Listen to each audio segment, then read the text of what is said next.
But, statements like that were typical for my mother, and were said frequently. It's like she just wanted to create gossip, and I sometimes sensed she was desperate for me to do something scandalous for reasons I don't understand. She's the biggest gossip and stirrer ever. Anyway, I went on the trip and nothing weird happened. So I'm 26 now. Well past graduation. I've since graduated college. I've thankfully glowed up since then. I ran into him at a local bar and we talked for hours, and then I went home with him, and you can imagine what went down. He was married back when I was his student. He talked about his wife a lot back then. They've since divorced, and he says the main reason is that they were initially a child-free couple by choice, but then he changed his mind and decided he wanted a family, and that wasn't something they could agree on. So I have an actual date with him tomorrow night. How weird is this? While he definitely remembered me from when I was his student, I feel like I'm meeting him as a different person now. I'm an adult and haven't been his student in over 8 years. We haven't been in touch at all since then. Can I treat this just like I would anyone else I just happened to randomly meet and hit it off with? Or is there like a general line that shouldn't be crossed since I was once his student?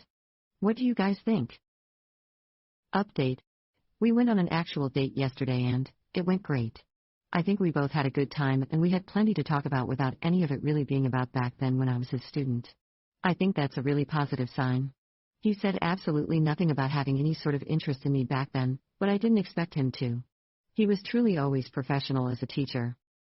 Despite telling myself that I wouldn't repeat the intimate act with him again right away, and that I'd try to take things slower so that we could actually get to know each other, the current versions of each other, not the people we were years ago, the chemistry and physical attraction was too much for me to resist. I went back to his house, again. It was amazing, like we've been together for ages and I'm totally comfortable with him. He really treats me well. I very rarely click intimately with a guy so quickly. It takes a while for me to feel comfortable enough around them in the bedroom. I spent the night, and this morning there wasn't any awkwardness. I can't stop thinking about it or about him. We grabbed coffee near my house and he walked me home since I live very close in this little neighborhood. His birthday is coming up this week and he was planning to go out with a group of friends. He's invited me along. He warned me one of the people is a former teacher from the school I attended, but I never had this teacher, and I don't think he'd recognize me at all, even if I still looked exactly the same as when I graduated. I decided to bite the bullet and just ask him if he thought it was weird at all, based on how we originally met each other. He said it's a little weird if he thinks about it, but he said he probably wouldn't have even recognized me if I hadn't told him who I was. He remembered me when I told him who I was, but he doesn't really see me as the same person. He asked me if I thought it was weird and I told him not really, but I think other people might think that it is. He said he's past the point of really caring what others think. I sort of regretted bringing it up because I don't think he was really focused on whether it was weird or not, and I don't think he was really thinking about the past at all.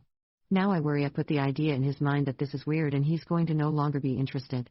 Now, reflecting on it, I think he's telling the truth when he says he doesn't look at me and think of the person I was as his student. I actually think it's me who still sees him as my teacher.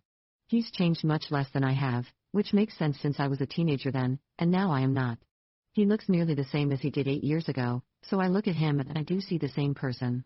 In my head, I still refer to him as Mr. XYZ. It feels weird for me to call him by his first name or to see him listed in my phone by his first name. So, now I'm realizing maybe this is more of a me problem. It really started to dawn on me after he left. I wasn't thinking of him as my former teacher at all when we were actually in the act, but afterwards my immediate internal reaction was I just spent the night with Mr. XYZ. Or who knew Mr. XYZ looked like that topless? Then I realized, oh crap, I'm thinking of him as my teacher. Either way, I want and plan to see him again and go out with him this week. I just can't see it lasting long term if I can't eventually get used to his first name at the very least. Thanks for the advice, everyone. Relevant comments. I don't know, you posted about this before and obviously got a lot of replies telling you it was a bad idea, but you ignored it and went ahead. Sounds like you made up your mind. The biggest red flag is not even your teacher anymore, but the fact that you do think it's wrong. That's why you're looking for comments to validate you and tell you it's okay instead of just trusting your judgment, and this insane chemistry you talk about sounds exactly like you are into this man because he was your teacher, not despite it. In my opinion, that's a recipe for a failed relationship, but I don't think anything we can say will deter you from continuing, so good luck.